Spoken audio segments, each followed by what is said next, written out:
And I'm bringing you a super good ladder pushing deck for you to use, and I reached 7,300 trophies with it with about a week left in the season. So we're going to be going over some replays and showing you how to use the deck. If you enjoy this video, hit that like button. Let's get into it. I do go miner first play, and that's a fine first play because I personally don't like going lava first play. You can go lava first play, but it's just not my go-to for you to do since you can get punished by a lot of decks, especially in mid-ladder. Here I failed to activate the king tower, but we still negated a bunch of golden knight damage. And what I love about the barbarians is that they either force you to use something else on defense or force out a spell. So like if I use the barbarians to counter a golden knight, they also create pressure on offense too, and that helps when you're trying to get value out of your skeleton dragons. So here, as you can see, nothing much, just the Inferno Dragon wrapping up the entire push. We do take some damage, but we are up elixir before we put the lava hound down, and now we have a big push incoming. We get our miner ready for that ice wizard, and he does come down. I believe he nados. Yeah, okay, that's what happened there.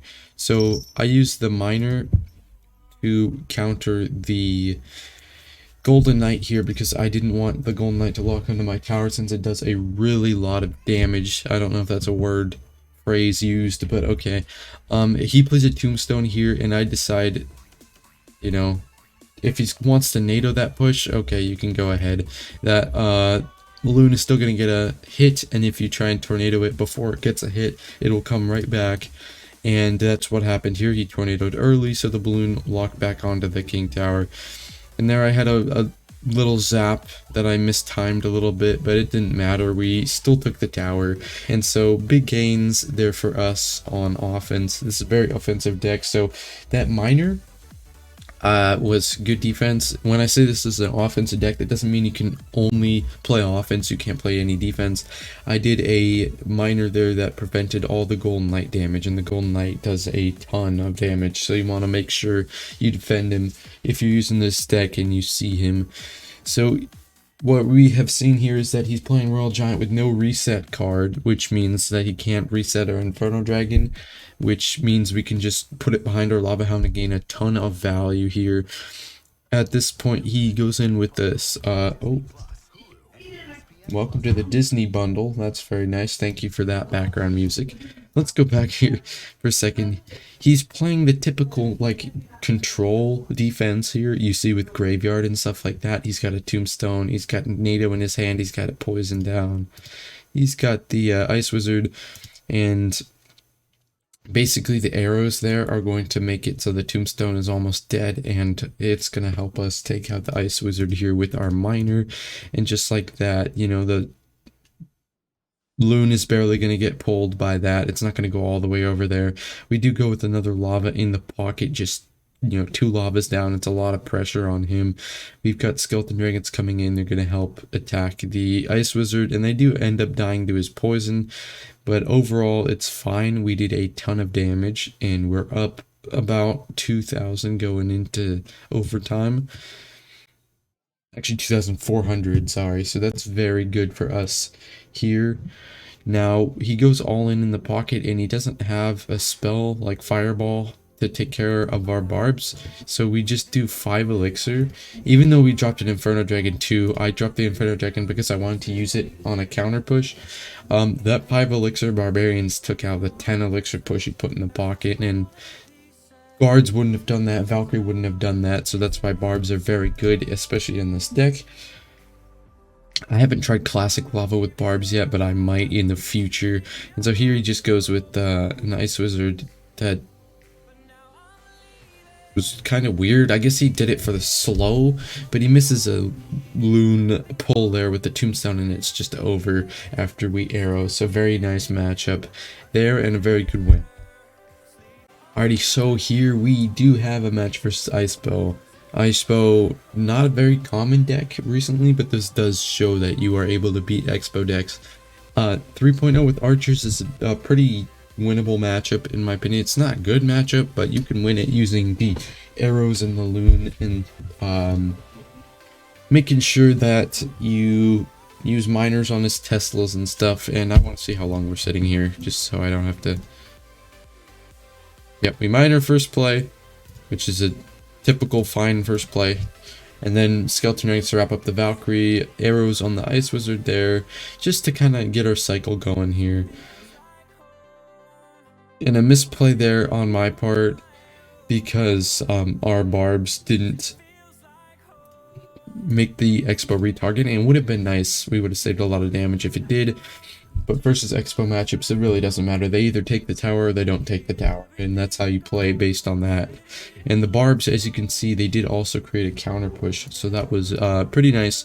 He's got to spend the 1 elixir skeletons, and now we have a miner down, and the Inferno Dragon does take out the Valkyrie. But I mean, the point of this whole thing is that now, you know, maybe that zap was unnecessary, but I just wanted to get him off the board so we couldn't use him on a counter push. He's not up in elixir anymore after that exchange, so we are able to not have to play from behind a lot, and we can start building our own push now. He decides to go to Expo there, and I decide to go for Loon here, actually, because against Icebo I felt like I wasn't going to break through. So I just wanted to save the tower there and go in with a lava in the opposite lane. He does pull there, but that's gonna happen against tornado decks. They're gonna activate King Tower sooner or later. So I went with that Loon to counter the Expo there, because we do have 2 other viable options to put behind our Lava Hound, the Skeleton Dragons and the Inferno Dragon, and based off of which one he rockets, we can use the other one respectively. We go in here to take out the Ice Wizard, same play as last match actually, and he does not have rocket in cycle, so I thought this would be a little hard for him to defend. And just like that, more Skeleton Dragons on the board. We have a miner coming down as well, because they will tank for the Skeleton Dragons, and just like that, the miner in the back will pull the Valkyrie so that the Skeleton Dragons lock onto the tower, and all we need to do now is stop his Expo from connecting. So we do a Loon to make sure that there's nothing he can do about it, and we get a good win versus a hard counter. Here's a really weird deck, and we faced Lumberloon Cycle. And I mean, right off the bat here, it's not even a cycle, it's just like Executioner Lumberloon. I feel like it is cycle though. This is E-Barbs. Right here, we were able to use the Inferno Dragon to take out his balloon, and that freeze would not have gone down in time even if he did. So we create a counter push here, since I know he was low-ish on elixir, and the zap coming in clutch here is going to make it so the Executioner does not target our Inferno Dragon, and the Loon Bomb kills the skeletons, and the Inferno Dragon locking on for a huge tower lead versus Lumberloon Executioner. And you know we weren't getting that tower lead in double elixir. So crazy there, and he goes in with, I think, freaking like a lumberjack E-Barbs push sooner or later, I don't know. There it is. We have nothing to do there. I mean, you know, we take a ton of damage anyways, and we have to overspend. But I think, actually, wait, no, that's a 9 for 10. Yeah, it's a 9 for 10 trade. We just used the barbs and the Skeleton Dragons to come with a... I don't want to say counter push either, because we didn't really do anything on the counter push. We get a couple hits, but that's a +1 trade, and we did stop his onslaught of the Lumberjack E-Barbs. Really feeling like some mid-ladder stuff here. Puts bats down with his Executioner, and we get a super nice zap here that kills both the skeletons and the bats, and the Inferno Dragon locks on, but he goes Lumberloon other lane.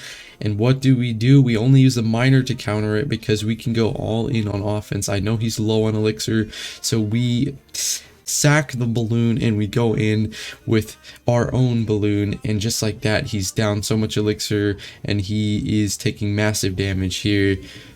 And then he goes with the Lumberloon E-Barbs push, that just last desperate attempt for him to get a push down on the field, and it doesn't work. It was never going to work.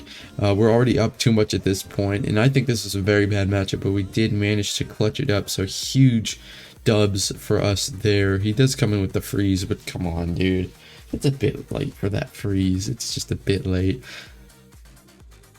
Clutch dub versus a really weird off-meta deck. Graveyard is one of the most stupid, dumb decks in this game. I hate it, but we still managed to clutch up a dub. This is a deck that you don't win with classic Tombstone. You just don't. The Arrow Zap combination here actually comes in clutch, and I think it's good against a lot of cheap decks. Arrow Zap is with the miner as well, but this deck's kind of odd in the meta right now. It either has really good matchups or seemingly difficult ones. So this is definitely a deck that I think is worth trying out. But if you have some bad luck with it, just come switch your deck, come back to it later. And yeah, so we come in with the balloon there, and we have a zap, and we do get 2 balloon hits, which is pretty clutch there. And he goes in with the Night Witch giant push, just kind of an overcommitment in my opinion. I think the barbs take like the whole thing out almost, and I was a bit hesitant on those arrows. They should have come in faster, but it doesn't matter. We don't take too much damage. We just use the miner here, and as you can see, that Inferno Dragon is freaking blazing that tower, and the miner here just to make sure that the skeleton army doesn't do too much damage to our tower. And look at this amazing situation here. It goes bowler in the back, so we just respond with these skeleton dragons in the back just to not leak elixir and to make sure that a Night Witch push coming in will get killed. So I think he puts giant in the back, yeah, here, and then he tries to do something with bats here. So we just sap them, just wrap them up, take out the bats, and make sure that that bowler is dead. And he has a Night Witch down, but it feels like the game's already over. We go with the, I believe, barbs. Yeah, barbs in the middle, because what they do is not only do they go and help out on defense with the giant push in the other lane, they also kill the skeleton army. He tried to go split lane there, but the barbs are such a good defensive card. He goes in with the giant graveyard. So we go in with just skeleton dragons. It's a really expensive push from him. It's 12 elixir, and we only spend 6 on it. We don't wrap it up, but that does mean we are up 6 elixir, so we go in with our own Lavaloon push. And I have the utmost confidence that we will be able to play enough defense so that he doesn't take our tower. Here he goes in with arrows snowball on our skeleton dragons, but that would have been a good play if he did it on these skeleton dragons. But that wasn't a smart move on his part, because the skeleton dragons were dead by the time I got to another pair. So it didn't matter at all, because I'd cycled to more skeleton dragons, and just like that, big dub versus giant graveyard. A very annoying deck and a very pleasant dub. And for our last matchup here, we do have lava versus lava, and this is classic lava hound. He's playing over here with the Inferno and the minions, which is a deck I showcased earlier in the season. Let me see, when did we start playing here? He goes lava in the back, we go lava in the back. I go respond to lava's same lane versus same lane, because we have the Inferno Dragon behind our lava hound, which can take it out. It's heating up here, and we use the arrows so that we can create an offensive push, counter push with it. Hopefully the idea here was to make him have to respond to this Inferno Dragon, since there's nothing else we can do like a miner here. He has to play something, so he does play a Valkyrie. Smart Valkyrie by him. We use the skeleton dragons just to wrap it up. On second thought, maybe we shouldn't have done those skeleton dragons there, but it's not too big of a deal, because I was thinking we shouldn't use the skeleton dragons because I needed to counter his lava hound push, but if I go in with the miner as well, it forces him to respond to them so that he can't just ignore them and go other lane. What's gonna happen here is he goes with the other lava in the back, and we just respond with the lava in the back, kind of the same thing. Here, we don't really have a problem doing this repeatedly. It's just when it gets a double, we're going to have to clutch up. We still don't know if he has minions or skeleton dragons yet, so that's kind of the why I'm wavering on the line of playing offense or not. So we do go in with our own loon here, and he resets, a bad reset in my opinion. We do ignore his Inferno Dragon for now, because it was targeting our Lava Hound, and if we had zapped it then, it would have retargeted onto our balloon and taken the balloon out. So as you can see, that scenario put us up 1000 damage, and we are still up a tower. So we just go with the miner there to kind of cycle. We're going to go in with our own loon, try and take out this left lane tower.